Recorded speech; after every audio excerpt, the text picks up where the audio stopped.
Hello students, AP Tech Mathematics lo previous year question solve chedam.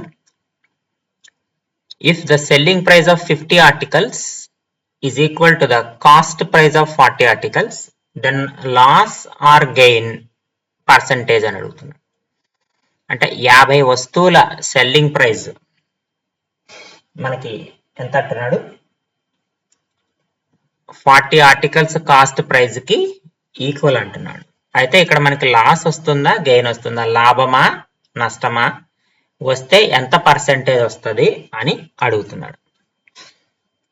So ఇచ్చిన equation లో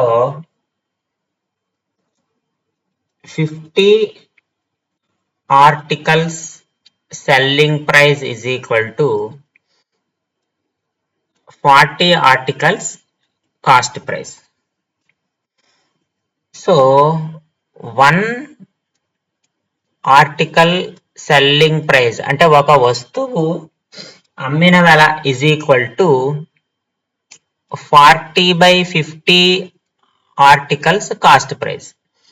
40/50 కొన్న వెల. So ఇక్కడ నేను ఏం రాసుకుంటానంటే 1 article selling price by 1 article cost price is equal to 40/50 అని రాసుకుంటాను.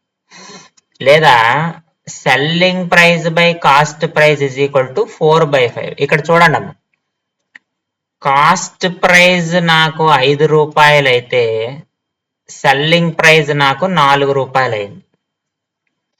సో కాస్ట్ ప్రైస్ కంటే సెల్లింగ్ ప్రైస్ తక్కువ ఉంది కాబట్టి ఇక్కడ మనకి లాస్ వస్తుందా గెయిన్ వస్తుందా, లాస్ అనేది వస్తుంది. కాబట్టి గెయిన్ ఉన్నటువంటి ఆప్షన్స్ రాంగ్. సో 20% లాసా 25% లాసా అనేది మనం ఫైండ్ అవుట్ చేయాలి. So percentage of loss is equal to cost price minus selling price 1 cost price 5 కదా, కాస్ట్ ప్రైస్ 5 into 100. సో 5 ఇందులో ఎన్నిసార్లు పోతుంది, 20 టైమ్స్ పోతుంది. కాబట్టి లాస్ పర్సెంటేజ్ ఎంత, 20% loss. That is option 1 is the correct answer.